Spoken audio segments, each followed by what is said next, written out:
find the area for O1, I started off by measuring the rectangle, and I got 4 centimeters for the length and 2 centimeters for the width. I then put it in a proportion since I know 1.27 centimeters. To find the area of a trapezoid, I used 300 and 400 as the top bases and then 200 as the height. I got these numbers by converting the centimeters to miles. So since we know that the area of a trapezoid is a plus b over 2 times the height, I plugged in the numbers and got area equals 300 plus 400 divided by 2 and then multiplied by 200. After I calculated this, I found the area was 70,000 miles. The next shape I used to find the area was a triangle. For the height, I got 250, and for the base, I got 350. I used these because I converted centimeters to miles.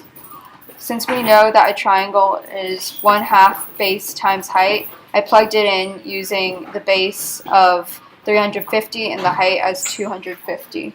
My area is now 1/2 350 times 250.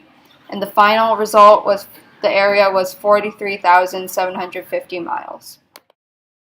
Okay, so the first thing I did was measure the square from the Texas, and I had 2.5, 1.5, 2.5, and 1.5. So I converted that to miles, and I got 200, 100, and 100. So I multiplied 200 by 100, and I got 20,000 miles squared.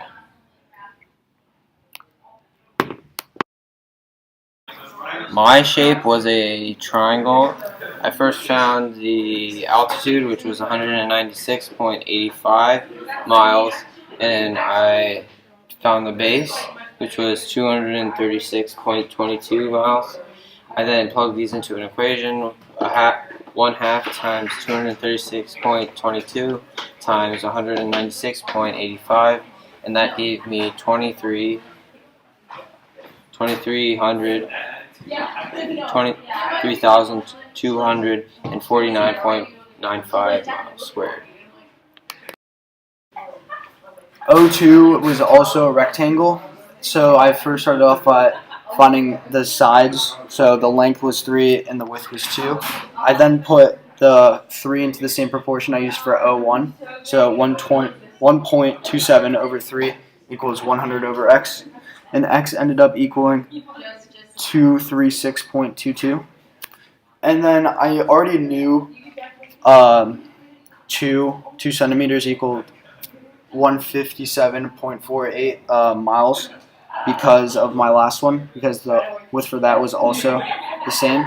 So then I multiplied both of them, and I got 37,200 miles squared.